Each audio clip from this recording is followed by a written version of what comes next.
이곳에 모인 성도와 또한 인터넷으로 예배드린 성도 외에 하나님의 크신 사랑과 은혜가 함께 하실 주의 이름으로 축원합니다. 오늘 말씀 제목은 순금이 되는 단련했는데, 재련이라고 혹시 아시나요? 광석을 일단은 이제 캐내는 걸 채광이라고 합니다.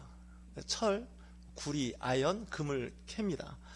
근데 이제 거기에 돌하고 여러 가지 그 불순물, 원하지 않는 여러 가지 이제 그런 그 미네랄이라고 하죠.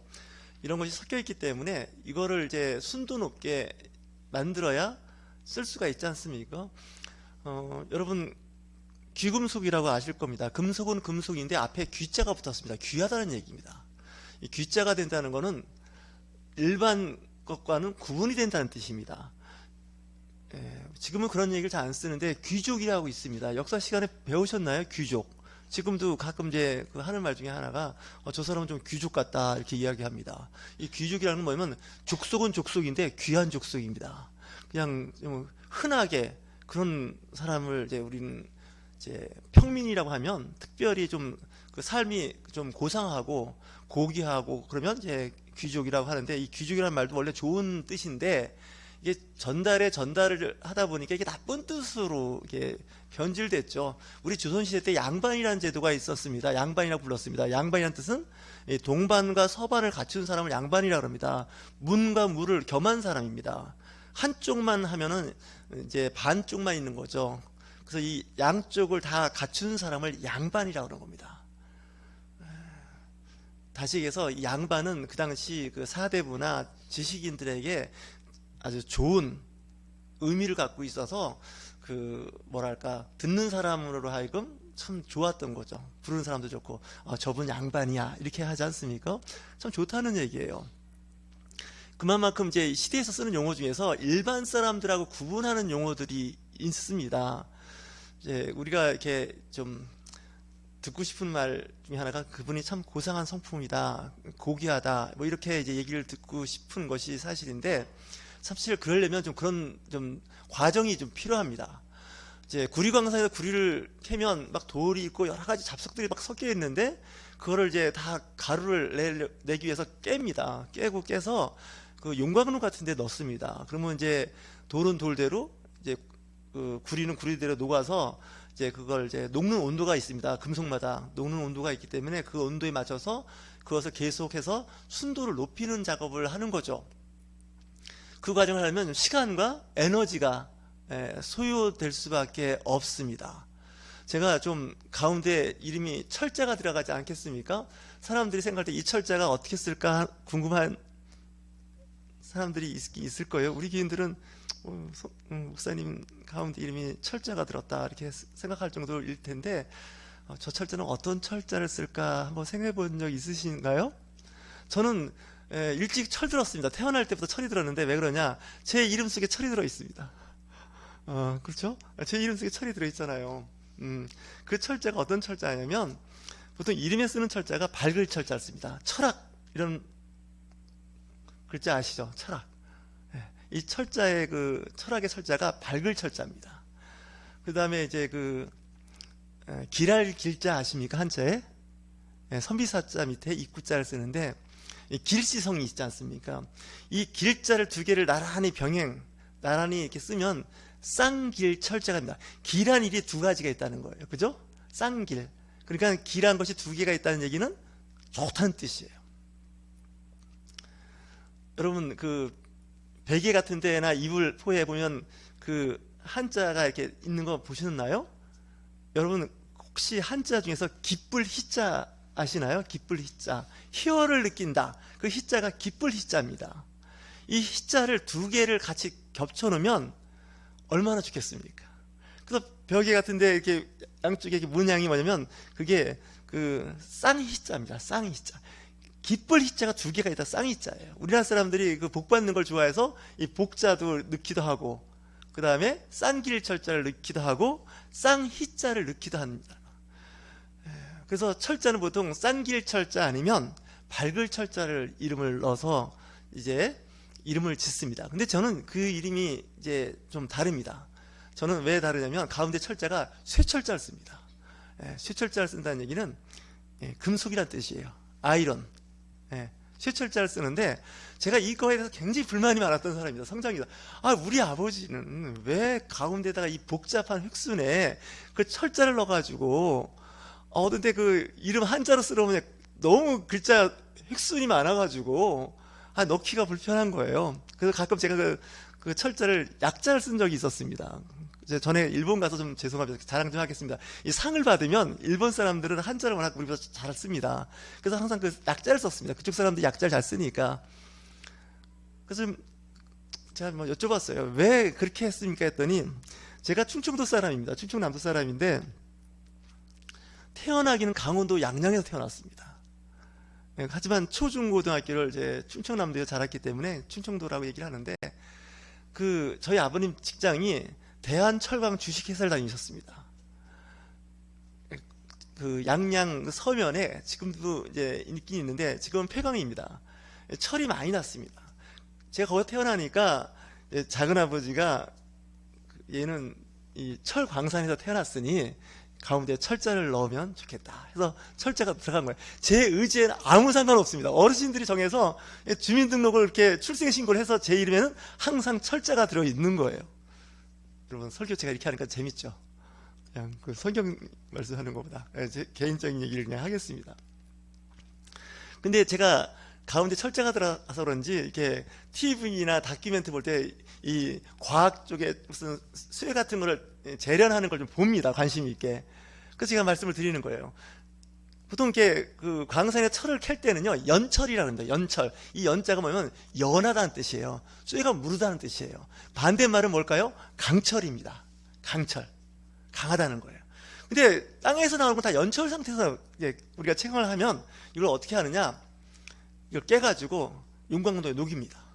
녹여가지고 그것을 이제 여러 과정에 있어서 지금 현대식 기술을 하는데 과거에는 이걸 대장장이가 철을 갖고 어떻게 하냐면 그 풀무불에 넣습니다. 풀무불에 넣고 풍물을 바라붙이면 이제 이 철이 이제 빨갛게 달궈질 때 그걸 꺼내가지고 망치로 두들깁니다. 이 철은 불에 세게 달구면 주먹으로 꽉 쥐면 이게 휘어질 정도로 쇠가 물러집니다. 망치로 때리면 이제 자기가 원하는 형태로 모양을 만들 수가 있습니다. 근데 식었을 때 철은 안 됩니다. 두들긴다고 철이 이렇게 성형이 되지 않습니다. 그래 놓고서는 어떻게 하나요? 옆에 찬물 있죠? 그 물에다가 빨갛게 달군 거를 넣었다 또 불에 달궜다 망치로 두들겼다 이 일을 계속 반복합니다. 저는 그거 봤습니다. 대장장이가 그 일을 하는 걸 봤는데 제가 시골서 살 때 5일장이 서는데 그 5일장 서는 데가 제가 다닌 초등학교 운동장 옆에 있었습니다. 그래서 그 지역의 장날을 지금도 잊어먹지 않습니다. 1일하고 6일이 이제 장날입니다. 그래서 31일이 있지 않겠습니까? 그때는 쉬는 겁니다. 소위 말하는 장돌배기들이 돌아다니다가 쉬는 날이 31일 날이 쉬는 날입니다.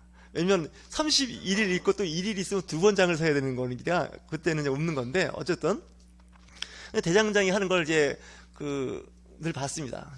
제 손자쯤 된 초등학교 1, 2, 3학년 때는 일찍 끝나니까 늘 장터에 가서 그게 보는 게 일이었습니다. 전 제일 추억이 많이 남는 게 약장사가 제일 추억이 남습니다. 시골에서 볼 수 있는 그 쇼랄까 볼거리는 그거밖에 없습니다. 그래서 대장장이가 이렇게 하더라고요. 그래서 대장장이 특징이 뭡니까?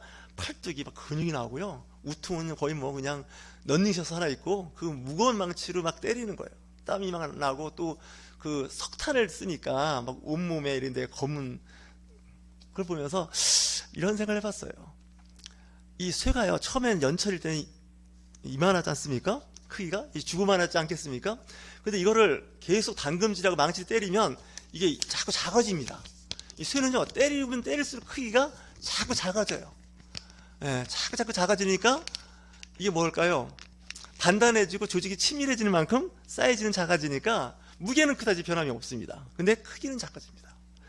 그렇게 해서 강철이 되기 때문에 연장도 만들 수가 있고 농기구 다 만들 수 있는 게 쇠가 무르면요 안 됩니다.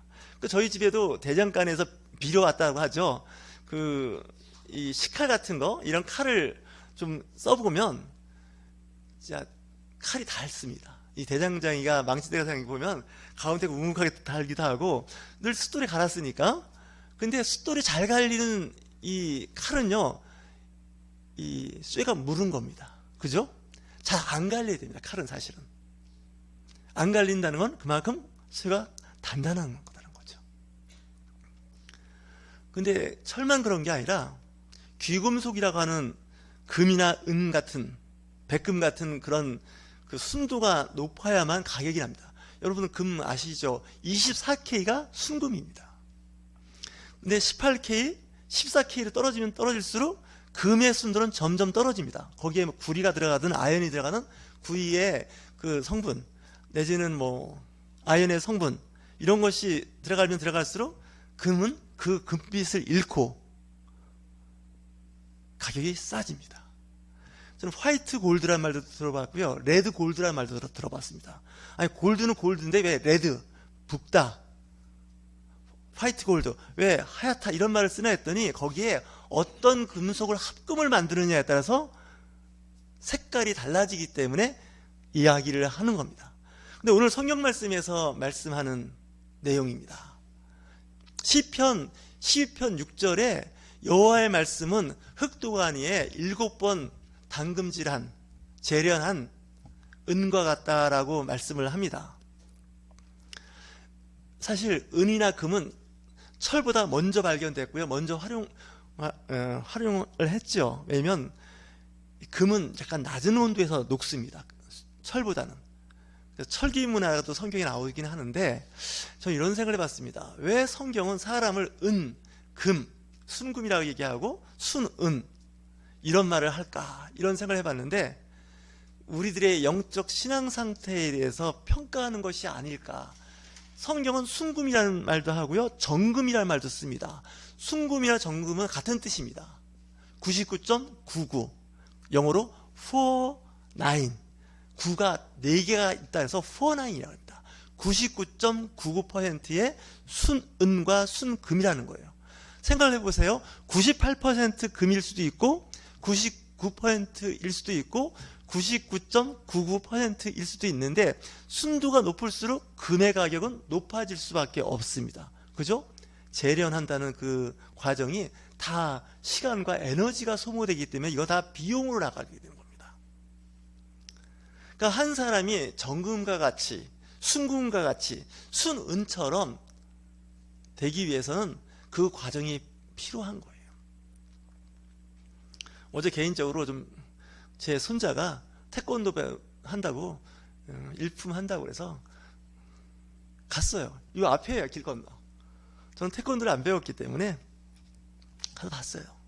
봤는데 정말 고만고만 애들이 많이 모여 있더라고요. 근데 뭐 그냥 주면 될 것 같은데 뭐 심사를 하는 거예요.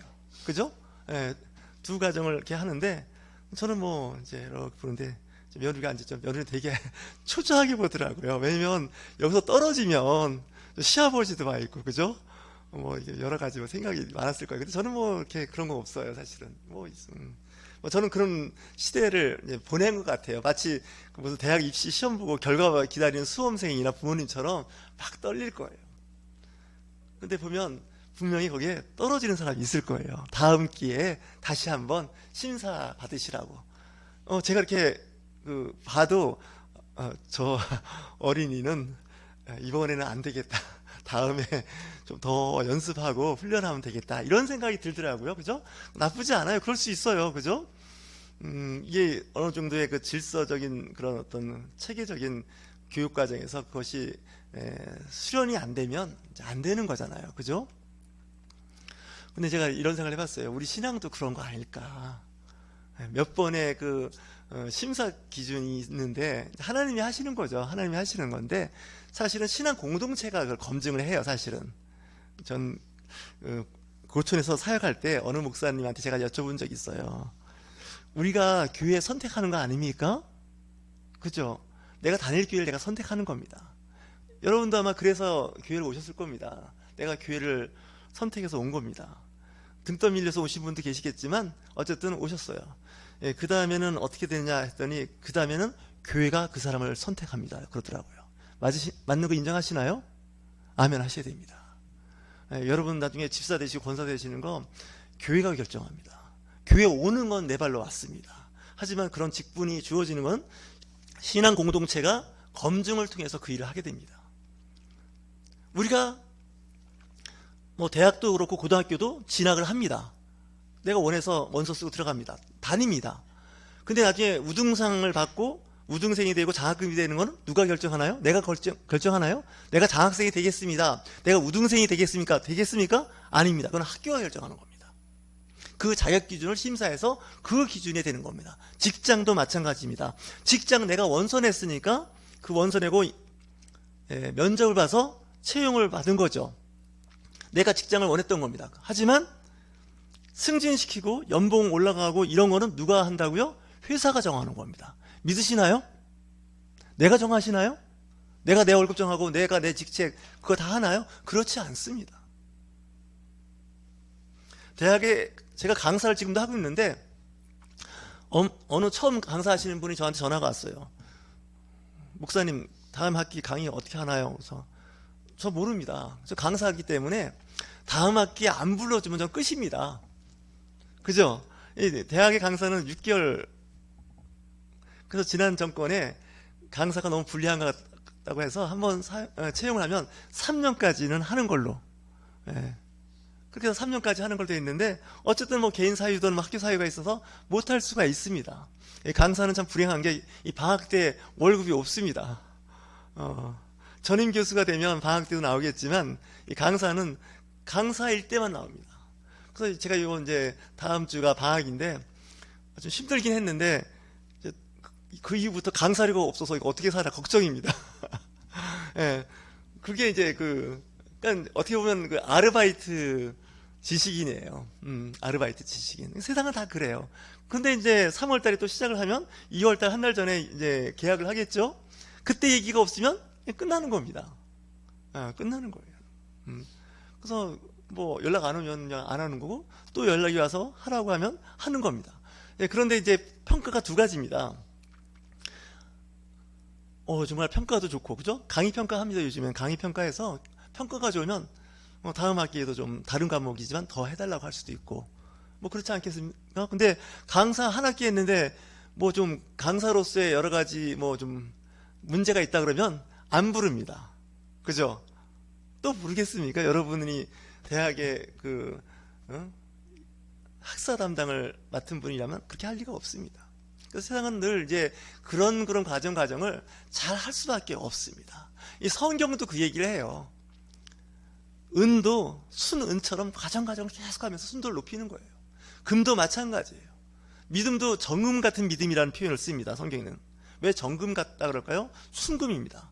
이 순도가 높은 금은 땅속에 100년, 1000년이 지나도 금은 어때요? 금빛을 비칩니다.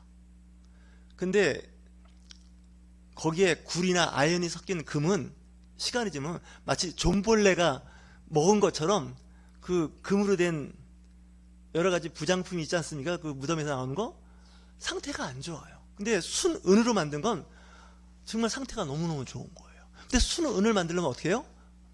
정말 비용이 많이 들어가요. 99.99를 만든다는 건 쉽지가 않아요. 이 자연계에서는 100%는 존재하지 않습니다. 99.999까지도 될 수 있어요. 그만큼 순도를 높인다는 건 굉장히 어렵습니다. 노력해야 되죠. 제가 제 스스로 별명을 이렇게 해봤습니다.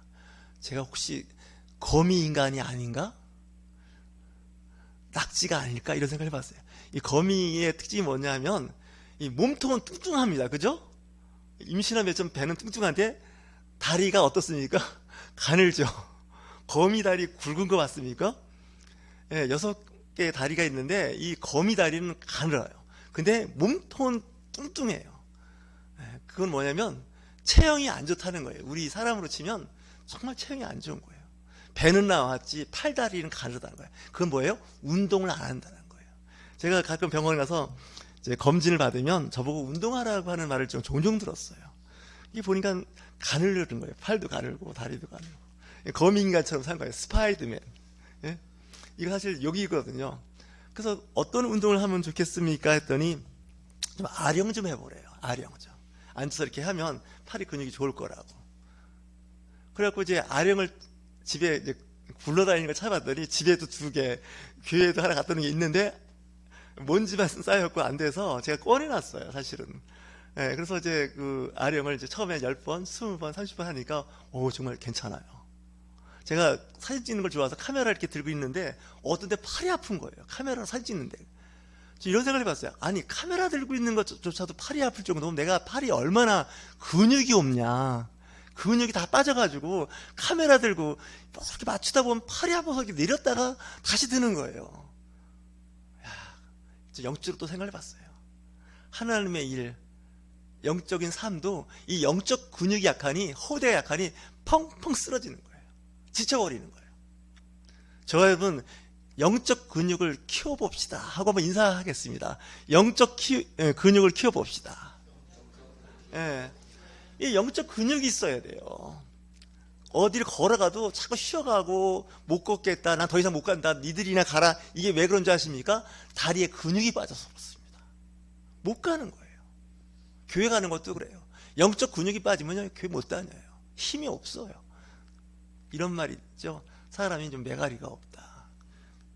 우리 손주가 어제 태권도 하는 거 보면서 그런 느낌이 갔어요. 제가 좀 잘 좀 먹어야겠다. 예? 그 친구들하고 하는 거 보니까 하긴 다 하는데 뭐예요? 힘이 없어 보여요. 팔 뻗고 다리 하는 게 힘이 없어 보여요. 왜? 잘 안 먹으니까. 그죠? 잘 안 먹으니까 저렇게 근육이 없는 거예요. 우리도 말씀을 먹고 기도하고 영적 근육을 키우면 힘이 생겨요. 그죠? 힘이 생겨서 뭔가 할 수 있는데 그게 다 빠져나가면 그냥 슥 묻는 거예요. 제가 좀 제 욕을 좀 하겠습니다. 제 취미가 뭔지 아세요? 방바닥에 거미처럼 딱 달라붙어갖고 낙지처럼 그냥 뒹굴뒹굴 사는 게 취미예요. 근데 그걸 못하고 있어요, 사실은. TV 리모컨 하나 손에 들고 방바닥 붙어갖고 그냥 굴러다니면서 그런 거 하는 걸 좋아해요, 사실 개인적으로. 골방에 박히는 거 좋아하고. 어디 가는 건 사실 개인적으로 좋아하지 않아요. 근데 이제 요즘에 느끼는 게 이러다가 죽을 것 같다 해가지고 일부러 좀 운동 좀 하고 좀 하는 편이에요. 이제 예배 끝나면 공부 안 하고 어디 놀러 가고 식사하자는 게 그게 그나마 그 운동이에요. 제가 그래도 만보기 스마트폰에 저장해 놓고 보는 사람이에요. 보통 때요 2,000보 3,000보도 안 나와요. 이게 제 삶이에요. 그러다 보니까 뭐 좀 몸을 힘을 쓴다 그러면요 자꾸 어려워지는 거예요. 그래서 사람이 이제 연륜이 많아지고 나이가 많아지고 그러면 그럴수록 자꾸 움직이셔야 돼요. 내 몸은요, 이 육체의 몸은요, 괴롭히셔야 돼요. 이 편하게 방치하는 순간 내 몸은 그냥 망가져 버려요. 저나 여러분 몸 편한 거 좋지요, 그죠? 차 타고 다니고 웬만하면 걷지 않고 에스컬레이터, 엘리베이터 타고 아파트도 그냥 웬만하면 제가 아파트 3층에 살고 있습니다. 전에 살던 집은 2층이었습니다. 왜 2층, 3층 사는 줄 아십니까? 제 아내한테 꼭 그 얘기를 했어요. 나 고층 싫으니까 2층 아니면 3층 해달라고. 왜 그런 줄 아세요? 엘리베이터 누르고 기다리는 거, 성격은 또 급해갖고 엘리베이터 내려오는 거 정말 쉽지 이러는 사람이거든요. 그렇다고 해서 또 7, 8층 걸어 올라가자니 다리가 얼마나 또 그렇습니까? 싫거든요. 근데 2층, 3층은 뭐 그래도 괜찮거든요. 어느 때 엘리베이터 뭐 이렇게 정기 점검한다고 세워놔도 저는 걱정이 안 돼요. 2, 3층이니까. 이 정도로 게으름이 아주 그냥 그 뼛속까지 박혀있는 사람이에요. 그러다 보니까 여러 가지 상태가 안 좋은 걸 저도 느껴요. 몸을 자꾸 괴롭혀야 돼요. 몸을 자꾸 움직여야 돼요. 쉽게 얘기하면 좀 덜 먹고 몸을 많이 움직이라는 것이 전문가들의 이야기인데 저는 반대로 사는 거예요. 먹는 거, 식탐이 있어서 그냥 먹는 거는 생각이 나는데 움직이는 건 무척 싫어하는 거예요. 이거 정말 이러다가 내 아내 고생시킬 수도 있겠다 생각을 해봤어요. 누굴 고생시킨다고요? 가족을 괴롭혀요. 나중에 남자들이 집에 있어서 안 움직이면 처음에 한두 달은 봐줄 거예요. 근데 그게 1년 3년 지나보세요. 솔직한 얘기로 죄송합니다. 저 사람 빨리 죽었으면 좋겠다. 뭘 한다고요? 저 사람 빨리 죽었으면 좋겠다. 왜? 사람으로서 기능을 못하는 거예요. 짐이 되는 거예요. 제가 오죽하면 그 기도 제목이 뭡니까? 제가 죽을 때 어떻게 되지만 교회나 우리 가족들한테 짐이 안 달, 뭐 죽기 전까지 저 지금도 기도해요. 이 교회와 가족들한테 짐이 안 되게 해달라고. 제가 그럴 수 있다는 생각을 해봤어요. 그거 어떡하겠어요. 난 사실 여러분들한테 내가 기도 제목이 안 됐으면 좋겠어요. 솔직한지로. 아멘 하십니까? 윤철주 목사에 대한 기도 제목이 안 나왔으면 좋겠어요. 우리 목사님 몸이 안 좋다는데, 뭐 힘들다는데, 이런 얘기하면 여러분들 그런 생각 들 거예요. 나도 힘든데 좀 목사님까지 저러면 어떡하냐, 이렇게 되지 않습니까? 그래서 제가 요즘에 이제 운동 좀 해야겠다. 나를 위한 것도 있지만 이웃을 위하자. 내 몸도 사랑해야겠지만 이웃도 사랑해야 되지 않습니까? 하나님도 사랑하고. 근데 이웃을 사랑하는 게 뭔가 했더니 내 몸이 건강한 게 이웃을 사랑하는 거예요. 그죠? 제가 병원 입원해 보세요. 병원에 한번 와볼 거 아니겠습니까? 바쁘신 분들 한 번은. 그죠? 그러니까 이 건강한 게 도와주는 거예요, 사실. 그래서 그리스도인들은 영과 육과 혼이 다 건강해야 돼요. 그렇기 때문에 섭생도 신경 써야 되고요, 운동도 해야 되고 공부도 하셔야 돼요. 뭐 제 얘기했으니까 하나 더 할게요. 제가 이번에 대학에서 강의하는 게 생명신학이라는 과목이에요. 거기서 저한테 옛날에 생명과학을 공부했으니까 그거하고 신학하고 했어요. 그랬더니 반응이 좋대요. 저는 그랬어요. 신학교에서 이런 거 가르치면 좀 요구도 먹겠습니다. 했더니 그래도 강의 끝났는데 평가가 중간중간에 좋다고 나왔어요. 그리고 저한테 이렇게 메일 보내는 학생도 있어요. 왜냐면 신학교에서는 그런 거 안 가르치거든요. 성서신학, 조직신학, 선교학 뭐 이런 거 가르치거든요. 근데 저는 생명신학에서 우리 몸을 가르쳤어요. 머리부터 발끝까지. 제발 선교사 목사 돼갖고 아프다고 그러지 말라고. 선교지 가서 연병 걸려갖고 죽지 말고. 공부 다 해놓고 가갖고 선교지 가서 온갖 질병 다 앓고 가가지고. 물론 이제 거기 가면 이제 푸드병도 있고 여러 가지 의료 시설이 안 좋으니까. 그래서 과거에 우리 해외 선교사가 100년 전에 와갖고 의사 간호사들이 한국 가서 많이 죽었습니다. 의사 간호사가 그것도 선교사 사업도 오래 못하고. 이름 되면 알 수 있는 그 캐나다의 토론토 대학, 토론토 의과대학이면 우리나라 서울대학교 의과대학입니다. 거기서 수석 졸업한 사람이 우리나라 선교사로 왔다가 죽었습니다. 의사가. 100년 전입니다. 자기 몸 하나도 건수 못하는 선교사 목회자가 무슨 그 지역에 사람을 대상으로 선교하겠다고 그러냐고. 저는 그렇게 강력하게 얘기하거든요. 자, 여러분들 그거 인정하시죠? 그렇지 않습니까? 선교사가 갔더니, 선교지에 갔더니 원주민만도 건강이 안 좋아갖고 골골거리고 병 걸려서 나중에 죽었다더라고. 이게 말이 됩니까, 이게? 신학 잘못 배운 거고 신앙생활 잘못한 거죠. 그래서 신앙인들은요, 아프면 안 된다고 보는 사람입니다. 저는 일반인들보다. 물론 이제 신앙생활 시작한 지 얼마 안 돼서 이미 병이 있어서 오신 분이 어쩔 수 없지만, 교회에 다니다가 신앙생활 오래 하다가 병을 앓는다는 건 본인이 일단 관리를 잘 못할 수도 있다는 생각을 해봤습니다. 왜냐? 이 병의 상당수는 생활 습관병입니다. 생활 습관. 저도 암에 걸렸는데 이 암도 보니까 생활 습관병이 하나입니다. 꼭 그렇지는 않지만 그 중에 그럴 수 있어요. 대사성 질환이 있지 않습니까? 당뇨 같은 거. 이 당뇨도 보면 뭐 여러 가지 설이 있지만 사실 생활 습관병이에요. 달달한 거 좋아하고 운동 안 하고 스트레스 관리 안 하고 그러면 당뇨 오는 거예요. 또 나이가 많아지면 당은 올라가게 돼 있습니다. 우리 영적인 분야도 마찬가지예요. 좀 체크하셔요. 2년에 한 번씩 하는 건강검진도 하시고 건강 관련된 프로그램도 보시고 전인구원으로 가는 거예요. 전체가 다 건강해야 돼요. 그게 안 되면 누가 아프니까 거기도 들여다봐야지, 누가 돌아가셨다니까 돌아가시는 거 다 좋죠. 세상 다 떠납니다. 누구나 예외 없이. 근데 50대에 세상을 떠나는 거예요. 50대. 어떤 분은 40대에도 세상을 떠나요. 가보면 가족이 있는 거예요. 가족이. 아이들이 아직 어려요. 목사인데 뭐라고 말을 못하겠어요. 근데 얘기를 들어보면 생활 습관병이었던 거예요. 좀 생활을 잘했으면, 스트레스 관리 잘했으면 저 정도까지. 이웃사랑을 하는 게 뭐예요? 건강하게 살아있는 게 이웃사랑이에요. 그죠? 부모님이 건강하고 잘 지내면 자녀들이 마음이 평안하죠. 그죠? 근데 부모님이 자꾸 아프고 어렵고 그러면 자식들이 힘들어요, 같이. 그 방법이 뭐냐? 부모님인 어르신, 저 같은 연배에 있는 사람들이 좀 신경을 써야 돼요. 스트레스 관리하는 것 중에 성경 말씀 읽고 묵상하는 게 굉장히 좋다고 그래요. 말씀 읽고 묵상, 조용히 쉬는 거죠. 그러니까 여러분들 그게 어릴 때부터 습관이 안 되면 잘 안 됩니다. 저는 그래서 순금같이 순은처럼 산다는 건 좀 힘들어요. 노력해야 돼요. 우리나라에서 유명한 유기 그릇을 만드는 데가 있는데 안성맞춤이란 말 아시죠? 안성맞춤. 안성에 그 유기 그릇이 아주 유명합니다. 그러니까 원하는 크기, 원하는 그 용도를 그 안성에 있는 유기장들한테 얘기하면 그 사람들이 이 눕세죠. 잘 만들어준다는 거예요. 지역마다 다 있어요. 근데 우리나라 팔도에서 가장 잘 만들어주는 유기 그릇을 제조하는 도시가 어디라고요? 안성인 거예요. 그래서 안성 맞춤이 나온 거예요. 그래서 진짜 안성 가봤어요. 거기 공장에 가봤더니 여러 가지 그릇을 만들어요. 근데 거기 우리가 징도 만들고 꽹과리도 만들더라고요. 악기도. 근데 그거는 좀 만드는 게 좀 달라요.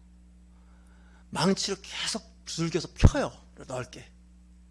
그래서 꽹과리를 자세히 보시면 그 표면에 이렇게 약간의 그 곰보처럼 싹싹 들어간 게 보여요. 그게 왜 그런 줄 아세요? 망치로 맞아서 그런 거예요, 이게. 그래서 꽹과리를 만들 때는 노쇠 이만한 거 갖고 계속 두들겨요. 그게 피는 거예요. 그래서 왜 그렇게 하냐 했더니 많이 때려야 소리가 공명이 좋다는 거예요. 아, 그때 제가 들었어요. 역시 인생하고 똑같다. 많이 맞아야, 그죠? 이 맷집도 생기고 정말 인생의 아름다운 그 결과물을 낼 수 있다 생각을 해봤어요. 정말이에요. 물론 이제 어떤 맷집 없는 사람은 여러 번 얻어맞으면 망가지는 사람도 있긴 한데 어쨌든 그 과정이 필요해요.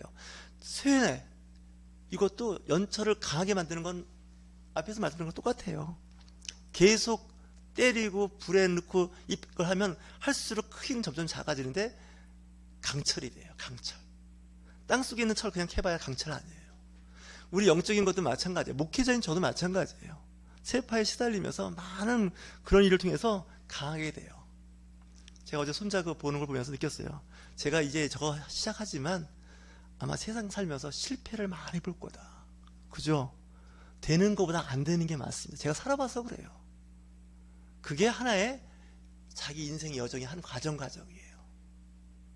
계속 하는 것마다 성공하고 하는 것마다 잘 되면 좋을 것 같으죠? 아닙니다. 결과가 안 좋습니다. 가끔의 요즘 정치하는 걸 보면서 느끼는 게 제가 좀 있습니다. 역시 사람은 그 과정에 그 모난 부분이 있지 않습니까? 이 모난 부분을 두들겨 맞고 계속 어떻게 해요? 다듬어지는 거예요.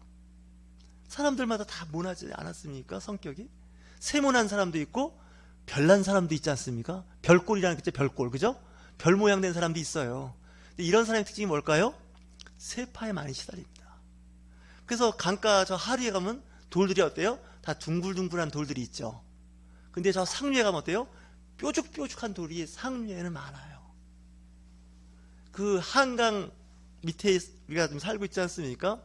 저희까지 저 돌이 강물에 떠내려 오는 동안에 얼마나 많은 시간과 그 부딪힘이 있었을까. 우리 인생도 마찬가지예요. 그래서 연세가 많아질수록 저처럼은 아니지만 더 사람이 다듬어져야 돼요.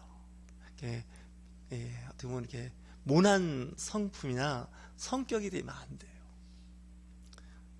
제 아내가 오늘 아침에 그러더라고요. 당신도 까칠한 쪽으로는 한몫하자라 그래. 아니야, 요즘에 나 거의 까칠한 거 없어. 그냥 둘이 뭉치래 했더니 아니래요. 근데 옛날에는 얼마나 그렇게 했어요. 옛날에는. 지금은 그래도 나았다고 하는데. 하여튼 자꾸 이렇게 이제 연단이 돼야 되는 거예요. 오늘 말씀이 그거 아닙니까? 저와 여러분 정말 힘들고 어렵지만 정말 그 맷집 같은 거예요. 계속 맞으면서 강철이 되는 거예요. 강철. 저도 연철로 태어나서 강원도에서 지금처럼 강철이 되어가는 것 같아요. 강철이 돼야 정말 강력해져요. 네. 제가 스위스에서 잠깐 파견 근무를 해본 적이 있는데 스위스 아미 나이프라고 유명해요. 스위스 칼 아시죠? 다용도라는 거. 그게 조그매요. 한 주먹에 딱 들어가요. 근데 그 쇠가 무지하게 단단한 쇠예요. 군용으로 쓰는 칼인데 정말 다양한 그 도구가 달려있는 칼이죠. 근데 그 칼이 어떤 칼이라고요? 무지하게 단단해요. 망가지지 않아요. 그래서 선물로 그런 걸 이제 사오기도 하고 나눠주기도 하잖아요. 왜 그래요? 휘어지거나 비틀리거나 부러지거나 꺾이지가 않아요. 그 칼은 얼마나 그 철을 강하게 당금질하고 또 열처리를 통해서 또한 부딪힘을 통해서 단단해졌는지. 저와 여러분 정말 맷집 좋은 신앙인이 됐으면 좋겠어요. 그냥 조금만 뭐 좀 이렇게 하면 막 그냥 마음이 막 상하고 그러면 안 돼요. 근데 그게 이제 신앙이 성숙하는 과정에서 만들어지는 과정들이에요. 그런 일들을 많이 하면 이제는 어떻게 돼요? 좋아지는 거죠. 제가 나무 중에서 옹이 많은 나무를 좋아해요. 전 누가 이렇게 그 파병을 만들어 팔더라고요. 근데 소나무인데 옹이 되게 많아요.